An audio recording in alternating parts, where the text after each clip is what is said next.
விஜய் அவர்களுடைய தாவேக கட்சிக்கு எதிராக தினமும் ஒரு ஒரு பிரச்சாரத்த வந்து திமுகவும், திமுக சார்ந்த ஐடி விங்கும் சமூக வலைதளங்கள்ல பண்ணிக்கிட்டே இருக்காங்க. என்னென்ன அரசியல கையில எடுக்குறாங்க? இவங்க பண்ற அரசியல்லாம் உண்மையாகவே உண்மையான அரசியலா? மக்களுக்கு முகம் சுளிக்கிற அளவுக்கு இல்லையா? அ பாஜகவோட கூட்டணி அமைக்க போறாங்க அப்படிங்கிறாங்க. இவங்க பாஜகவோட நாங்க உறவுலே இல்ல அப்படிங்கிறாங்க. நாங்க தான் வலுவான சக்தி அப்படிங்கிறாங்க. அது மட்டும் இல்லாம தனி மனித தாக்குதல் அவங்க கட்சிய சார்ந்தவங்க, அவங்க கட்சிக்கு சப்போர்ட் பண்றவங்க பண்றாங்க. ஸோ அது மட்டும் இல்லாம இன்னும் 2 நாளா சோசியல் மீடியால என்ன வந்து பெரிய க ஒரு கதை ஓடிட்டு இருக்குன்னா, பிஜேபிக்கு கூட தாவேக்கு கூட்டணி வைக்க போறாங்க. உங்களுடைய வந்து இது ஆயிடுச்சு. அப்படி இப்படின்னு சொல்லிட்டு சோசியல் மீடியால 2 நாளா பரபரப்பா போயிட்டு இருக்கு. அதுக்கு ஆளுங்கட்சியை சேர்ந்த ஊடகங்களும் ஆளுங்கட்சி ஊடகங்கள்னா என்னன்னு தெரியும் உங்களுக்கு. எல்லா ஊடகங்களும் ஆளுங்கட்சி ஊடகங்கள் தான். ஸோ அவங்களும் வந்து ஒரு நரேட்டிவ் செட் பண்ணிக்கிட்டு இருக்காங்க. என்ன உண்மை? என்ன பொய்? உண்மையாகவே விஜய் கூட்டணி சேருவாரா? பாஜகவோட சேர மாட்டாரா? அப்படி சேர்ந்தா யாருக்கு லாபம்? யாருக்கு நஷ்டம்? என்ன நடக்குது இந்த அரசியல் களத்துல?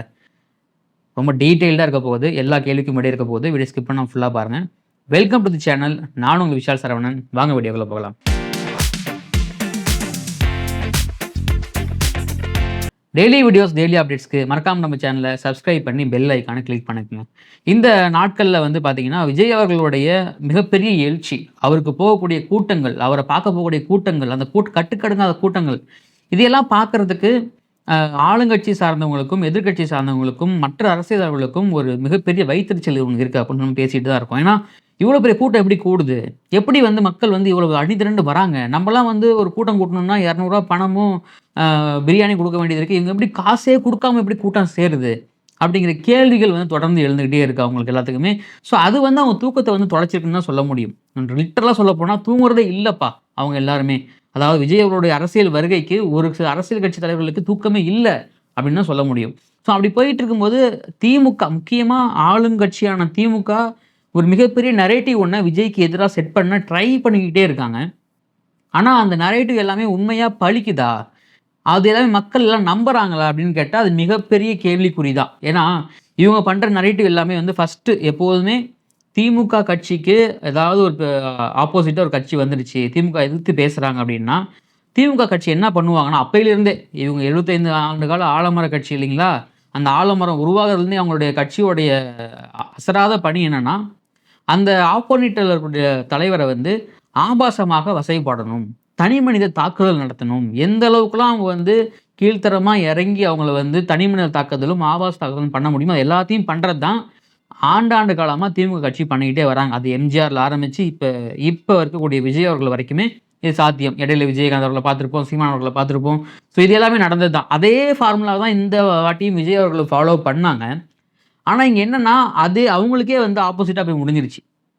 இவங்க என்னென்னலாம் விஜய் அவர்கள வச்சு அவங்க பேசுனாங்களோ, விஜய் அவர்கள் கூத்தாடி, அவர் ஒரு சினிமா நடிகர். அவர் வந்து ஹீரோயின் இப்படிலாம் நடிச்சிருக்காரு. அவங்க வந்து இந்த இந்த இந்த இந்த ஹீரோயின் கூட அவங்க வந்து அஃபைர் இருக்கு. அந்த ஹீரோயின் கூட அஃபைர் இருக்கு. இது எல்லாமே என்ன ஆச்சுன்னா, அப்படியே ரிப்பீட் அப்படிங்கிற மாரி திமுகவுக்கு போயிருச்சு. ஏன்னா, அந்த கட்சியுடைய அடுத்த கட்ட தலைவரா இருக்கக்கூடிய உதயநிதி அவர்கள். ஏன்னா, அவரும் ஒரு நடிகரா இருந்தவர் தான். ஒரு சினிமாவுல நடிக்கக்கூடிய நடிகரா என்னன்னு தெரியல. நடிகரா இருந்தார் ஆனா. ஆனா அவருக்கும் அதே இது இவங்க என்னெல்லாம் சொன்னாங்களோ, அது எல்லாமே அவருக்கும் பொருந்தும். அப்படியே ரிப்பீட்டு தலைகீழா மாறிடுச்சு அப்படிங்கிறது தான். ஸோ அது வந்து ஃப்ளாப் ஆயிடுச்சு. சரி இப்ப ஃப்ளாப் ஆயிடுச்சே, பார்ட் 1 ஃபெயிலியர் ஆயிடுச்சே, பார்ட் 2 எப்படி ஓட வைக்கிறது அப்படின்னு சிந்தனையா யோசிச்சுட்டு இருக்கும்போது என்ன பண்ணியிருக்காங்கன்னா, சரி பார்ட் 2 என்ன? இங்க வந்து திமுக கட்சி ஜெயிக்கணும் அப்படின்னா, பிஜேபி உள்ள வந்துரும். அப்படிங்கிற ஒரு அரசியல எடுத்து விடணும். அதுதான் அவங்களுடைய மிகப்பெரிய ஃபார்முலா.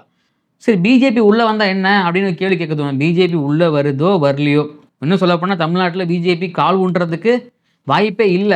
ஆனா, அந்த கால கூட ஊன வச்சது யாருன்னா, மாண்புமிகு முன்னாள் முதலமைச்சர் கலைஞர் கருணாநிதி அவர்கள் தான். 99ல கூட்டணி வச்சு அவங்களுக்கு ஒரு சீட்லாம் வாங்கி குடுத்து, எம்எல்ஏ சீட்லாம் வாங்கி குடுத்து, அவங்கள பெரிய கட்சியா வளர்த்து விட்டதே கலைஞர் அவர்கள் தான். அவர்கள் அப்ப வந்து பாஜகவ பத்தி பெருமையாகவும், நம்ம நரேந்திர மோடி அவர்கள பத்தி ரொம்ப அருமையாகவும் பேசின விஷயங்கள்லாம் முரசொலியில இருக்கு. ஸோ அப்படிலாம் இருக்கும் பொழுது, அதே மாரி ஒரு ஃபார்முலாவ கொண்டு வருவோம் நம்ம இங்க. அப்ப விஜய் அவர்கள் விரைவில் பாஜகவோட கூட்டணி வைக்கப் போகிறார். விஜய் அவர்கள் பி டீம்னு சொல்லிட்டு இருந்தாங்க. யாருக்கு? தாவேகாவுக்கு பி டீம் தான் அப்படின்னு இவ்வளவு நாள் அந்த அரசியல் ஓடிட்டு இருந்துச்சு. அவங்க கூட்டணி கட்சி தலைவர்கள்லாம் பத்தி பேசினாங்க. இப்ப என்ன பண்ட்டாங்கன்னா, பி டீம்லாம் கிடையாது. இவங்க ஒரே அணியா சேரப் போறாங்க. வரக்கூடிய 2020 சட்டமன்ற தேர்தல்ல அத என்டிஏ கூட்டணியில விஜய் அவர்கள் சேரப் போறாங்க. இது வந்து கன்ஃபார்ம் நியூஸ்ங்க அப்படின்னு சொல்லி ஃபயர் விட்டுட்டு இருக்காங்க. நம்ம ஊபிஸ் எல்லாருமே.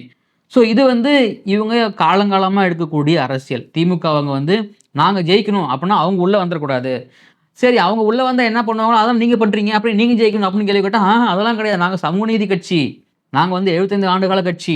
நாங்க வந்து மக்கள வந்து என்ன சொல்றது சரிசமமா பார்ப்போம் அப்படின்லாம் பேசுவாங்க. ஆனா அவங்களே பார்த்தீங்கன்னா, இவங்க ஆட்சியில தான் வந்து பார்த்தீங்கன்னா, சாதி வன்கொடுமைகள் அதிகமாக இருக்கும். இவங்க ஆட்சியில தான் பார்த்தீங்கன்னா, அதிகாரிகள பணி செய்ய விட மாட்டாங்க. இவங்க ஆட்சியில தான் பார்த்தீங்கன்னா, பெண்களுக்கு பெண்களுக்கு எதிரான கொடுமைகள் அதிகமா நடக்கும் அப்படின்னு அடுக்கிக்கிட்டே போலாம். இப்ப நேத்து கூட பார்த்தீங்கன்னா, சம்பவம் நடந்துச்சு. சென்னையில வந்து பார்த்தீங்கன்னா, ஒரு ஒரு மாநகராட்சியில ப்ளீச்சிங் பவுடர் போடுறது பதிலா கோலமா போட்டுட்டு இருக்காங்க. அதுக்கு அந்த மேயர் என்ன பண்றாங்கன்னா, அதுக்கு சரியான பதில் குடுக்காம, "நீ எந்த மீடியா? நீ யார்?" அப்படின்னு கேள்வி கேட்கறாங்க. ஸோ இவங்களுடைய வேலையே இதுதான். அப்போ இத எல்லாமே பெரிய நியூஸ் ஆக்குவாங்களான்னு கேட்டா, ஆக்க மாட்டாங்க. ஏன்னா, இவங்க எல்லாமே ஆளுங்கட்சி சேர்ந்த மீடியாக்கள். ஸோ அப்படி வந்து இந்த டீஃப்ரேம் பண்ணி, விஜய வந்து நம்ம வந்து கவுத்துறலாம் அப்படின்னு நெனச்சிட்டு இருக்காங்க. ஆனா, பிஜேபி உள்ள வந்துரும், எனக்கு ஓட்டு போடு அப்படின்னு சொல்ற இவங்க தான், பிஜேபி கூட கள்ள உறவுல இருக்காங்க அப்படின்னு, விஜய் போன்ற ஒரு கட்சி சார்ந்தவங்க வந்து குற்றச்சாட்டு வச்சுக்கிட்டே இருக்காங்க. அது உண்மையா? ஒரு விதத்துல உண்மதான். ஏன்னா, இப்ப இவங்க மேல ஈடி ரைடு நடந்துச்சு. அ ஈடி ரைடுகள் வந்து பார்த்தீங்கன்னா, பெரும்பான்மையான அமைச்சர்கள் மேல நடந்துச்சு. ரைடு நடந்த உடனே அமைச்சர்கள் எங்க போவாங்க? உடனே டெல்லி கிளம்பி புக் பண்ணி போயி, "ஐயா, நாங்க தெரியாம பண்ணிட்டோம். நான் எப்பவுமே உங்க கூட தான்" அப்படின்னு சொல்லிட்டு ஒரு சமரசம் பேசிட்டு வருவாங்க. யார் கூட? பிஜேபி கூட.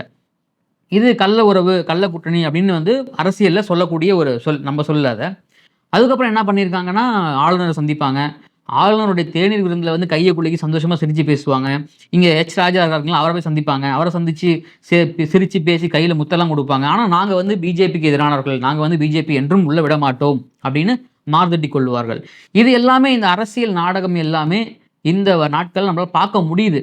இப்போ இவங்க கூட்டணி கட்சி இருக்காங்க இல்லைங்களா, அந்த திமுகவோட கூட்டணி கட்சிகள், கம்யூனிஸ்ட் கட்சிகள், விடுதலை சிறுத்தைகள் கட்சிகள், அதுக்கப்புறம் வந்து பார்த்தீங்கன்னா, இன்னும் ஒரு சில கட்சிகள்லாம் என்ன பண்ணுவாங்கன்னா, பிஜேபி உள்ள வந்துறக்கூடாது. அதனால நாங்க திமுகவோட கூட்டணி இருக்கோம். சரிங்க, பிஜேபி உள்ள வந்தா என்னென்னலாம் பண்ணுவாங்களாம் திமுக பண்றாங்களே, அத ஏன் கேட்க மாட்றீங்க? அதெல்லாம் நாங்க கேட்க மாட்டோங்க. எங்களுக்கு தேவை பிஜேபி பண்ணா தான் அத கேட்போம். திமுக பண்ணா நாங்க கேட்க மாட்டோம் அத. ஏன்னா திமுக கூட நாங்க வந்து எப்பவுமே 2 சீட்டுக்காகவும், 4 சீட்டுக்காகவும் கூடயே இருப்போம். நாங்க வந்து எங்க கட்சி எல்லாம் கலைச்சிட்டு திமுக கூட ஒரு அணியா நாங்க இதுக்கு செயல்படுறோம். நாங்கலாம் வந்து நட்பாக இருப்போம்.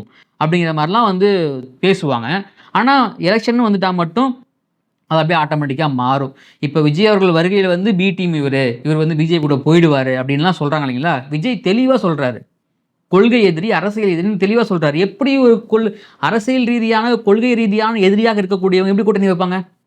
நீங்க வைப்பீங்க.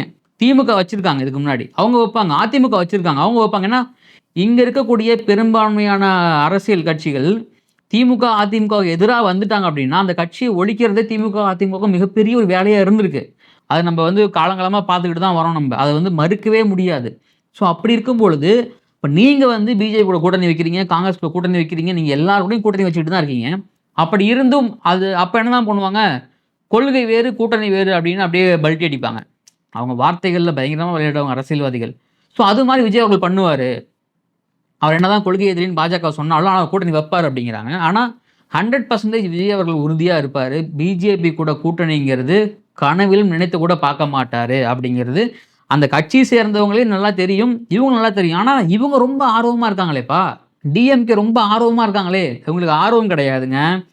ஒரு மீடியாவ கையில வச்சுக்கிட்டு, தப்பான நரேட்டிவ விஜய் அவர்கள் பிஜேபியோட பி டீம்னு செட் பண்ணி, அத மக்கள் மனதில பதிய வச்சு, நாங்க பார்த்தீங்களா பிஜேபி வந்து இந்த மாரி மிகப்பெரிய ஒரு ரசிகர்கள் கொண்ட ஒரு நடிகனுடைய முன்னாடி வருது. அப்படி வரும்போது நாங்க தான் எதிர்த்து நிக்கிறோம்னு அந்த பொய் சொல்லி மக்களை ஏமாத்தி ஓட்டு வாங்குறது தான் அவங்களோட வேலை. அதத்தான் அவங்க கூட்டணி கட்சி தலைவர்களையும் பொய்யும் வச்சுக்கிட்டு, மீடியாவ கையிலயும் வச்சுக்கிட்டு அவங்க பண்ற மிகப்பெரிய ஒரு அரசியல் இதுதான்.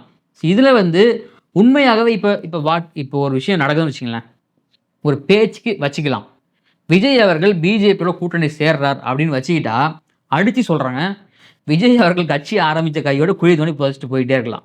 ஏன்னா, பிஜேபி கூட கூட்டணி வச்சா என்ன நடக்கும் அப்படிங்கிறதுக்கு தமிழ்நாட்டுல மிகப்பெரிய உதாரணங்கள் நெறைய இருக்கு. இப்போ விஜயகாந்த் அவர்கள் நம்ம நல்லா பேசுவோம். ஆனா 2019ல விஜயகாந்த் அவர்கள் என்னைக்கு அந்த என்டிஏ கூட்டணிக்கு போனாரோ அன்னையிலிருந்து ஒரு கட்சி வந்து ஆல்மோஸ்ட் காலியாயிடுச்சு. மிகப்பெரிய சாதிய கட்சி, சாதி பின்புலத்திலிருந்து வர கட்சி பாமக. அவங்க வந்து பிஜேபி கூட்டணி வச்சாங்க. என்ன ஆச்சு? மிகப்பெரிய வலிமையாக இருந்தாங்க. ஆனா, அவங்களால இப்போ ஒரு எம்எல்ஏ சீட், ஒரு எம்பி சீட்டோ வாங்க முடியல. அந்த அளவுக்கு வீழ்ச்சி அடைஞ்சுட்டாங்க. அதெல்லாம் விடுங்க. அதிமுக நிலைமை எடுத்துக்கங்க நீங்க. எவ்வளவு பெரிய கட்சி. 2 டைம் தொடர்ந்து ஆட்சிய புடிச்சாங்க ஜெயலலிதா அவர்கள். அதுக்கப்புறம் கட்சியோட நிலைமை என்ன ஆச்சு? பிஜேபி கூட்டணி வச்சதுக்கப்புறம். ஆட்டோமேட்டிக்கா முடிஞ்சிருச்சு. ஸோ இது எல்லாமே ஒரு ஸ்ட்ராட்டஜி. இது எல்லாமே அவங்களுக்கு புரிஞ்சிருக்கும். இதெல்லாம் தெரிஞ்ச அரசியல் தலைவர்கள் பிஜேபி கூட நேரடியா கூட்டணி வைக்க மாட்டாங்க. ஆனால் இது தெரிஞ்சவங்க என்ன பண்ணுவாங்கன்னா, திமுக மாதிரி மறைமுகமாக கூட்டணி வச்சுப்பாங்க. ஆனால் விஜய் அவர்களுக்கு இது ரெண்டுமே தெரியும். அப்படி நடந்துச்சு அப்படின்னா, தாவேகா கட்சியை வந்து இழுத்து மூடிட்டு போயிட்டே இருக்கலாம். ரசிகர்கள் ஓட்டு போடுவாங்க. இப்ப ஆதரவு கொடுக்கக்கூடிய ரசிகர்கள்ல 100% வெறும் 50% ஓட்டுகள் தான் பிஜேபி கூட்டணி வச்சா விழும். இதுவும் அடுத்த எலெக்ஷன்ல வருமான்னு தெரியாது. ஸோ அப்படிலாம் இருக்கும்பொழுது, கிரவுண்ட் ரியாலிட்டி தெரியாம திமுகவை எதிர்க்கணும் அப்படிங்கிற ஒரே காரணத்துக்காக விஜய் அவர்கள் கண்டிப்பா பிஜேபியோட கூட்டணி 100% இல்ல 200% வைக்கவே வாய்ப்பே கிடையாது. ஸோ அப்படிலாம் இருக்கும்போது பகல் கனவு காண்டுகிட்டு நம்ம வந்து ஒரு பொய் நரேட்டிவ் செட் பண்ணி இதை வந்து நம்ம அப்படியே இப்படி பண்ணிடலாம், இப்படி செஞ்சிடலாம் அப்படின்னு மீடியாக்களை கையில் வச்சுக்கிட்டு எப்படி விஜயகாந்த் அவர்களை டீஃப்ரேம் பண்ணீங்களோ, எப்படி விஜயகாந்த் அவர்களை வந்து அவங்களுடைய அந்த இமேஜை வந்து கொலாப்ஸ் பண்ணீங்களோ, அப்படிலாம் இவரை பண்ணலாம் அப்படின்னு நீங்கள் நினச்சிங்க அப்படின்னா, அது வந்து உங்களை காப்பாற்ற யாராலையும் முடியாது. ஒரு சில பேர் பனையூர் வாட்ச்மேனாகவே இருந்து நிறைய வேலைகள்லாம் செய்கிறாங்க. பனையூரில் என்ன நடக்குது அப்படின்னு உட்காந்து வாட்ச்மேன் கூட தெரியாது. வாட்ச்மேனுக்கு அசிஸ்டன்ட் கூட அந்த அளவுக்கு இறங்கி விஜய் அவர்களுடைய அந்த ஒவ்வொரு நகர்வுகளையும் புட்டு வைக்கிறாங்க திமுகவுடைய கட்சிக்காரங்க. என்ன கருத்து கேட்டிங்கன்னா, நீங்கள் வந்து இன்னொரு கட்சியை அழிக்கணும்னு நினச்சி செயல்பட்டதை விட்டுட்டு, உங்கள் கட்சி இந்த வர எலெக்ஷனில் ஆட்சியை பிடிக்கணும் அப்படின்னு நினச்சி நீங்கள் வந்து அரசியல் பண்ணீங்க அப்படின்னா, ஓரளவுக்கு அந்த 2021 கொஞ்சம் இம்ப்ரூவ்மெண்ட் அந்த டேமேஜ் கண்ட்ரோல் பண்ணி ஓரளவுக்கு எதிர்க்கட்சி தலைவராக கூட வர வாய்ப்புகள் இருக்குது. அதுவும் பண்ண மறந்துட்டிங்கன்னா 2011 ரிப்பீட் ஆகும். எதிர்க்கட்சி தலைவரோட ஆக முடியாத நிலைமைக்கு தள்ளப்படுவீங்க அப்படிங்கிறது மக்கள் அப்படியே அப்பட்டமாக சொல்லக்கூடிய உண்மை அது. ஸோ அதெல்லாம் ரியாலிட்டியை மறந்துட்டு சோஷியல் மீடியாவில் அரசியல் பண்ணாமல் ரியாலிட்டிக்குள்ளே வாங்க, மக்களுடைய மனநிலை புரிஞ்சுக்கிங்க, உங்கள் மேலே எவ்வளோ அதிருப்தி இருக்குன்னு தெரிஞ்சுக்கிங்க. அதையெல்லாம் மூடி மறைச்சிட்டு சொர்க்க பூமி எல்லாம் நல்லா வாழ்கிறோம் அப்படின்னு சொல்லிட்டு அதெல்லாம் வந்து கதை கட்டிக்கிட்டிங்கன்னா முன்ன மாதிரி நம்புறதுக்கு ஒன்றும் இப்போ இருக்கிற மக்கள் ஒன்றும் முட்டாள் கிடையாது. அது கண்டிப்பாக புரிஞ்சுப்பாங்க. ஸோ ஒரு வேளை இப்போ வீடியோ பார்க்குறவங்க ஒரு வேளைங்க பிஜேபி கூட தாவேகா தலைவர் விஜய் அவர்கள் கூட்டணி வச்சாங்க அப்படின்னா நீங்கள் சப்போர்ட் பண்ணுவீங்களா மாட்டீங்களா? அதுக்கு வாய்ப்பு இருக்கா இல்லையா அப்படிங்கிறதையும் கமெண்ட்டில் பதிவு பண்ணுங்கள். இந்த வீடியோ பிடிச்சிருந்தா உங்கள் ஃப்ரெண்ட்ஸ் ஷேர் பண்ணுங்கள், லைக் பண்ணுங்கள். நானும் உங்கள் விஷால் சரவணன். நன்றி, வணக்கம்.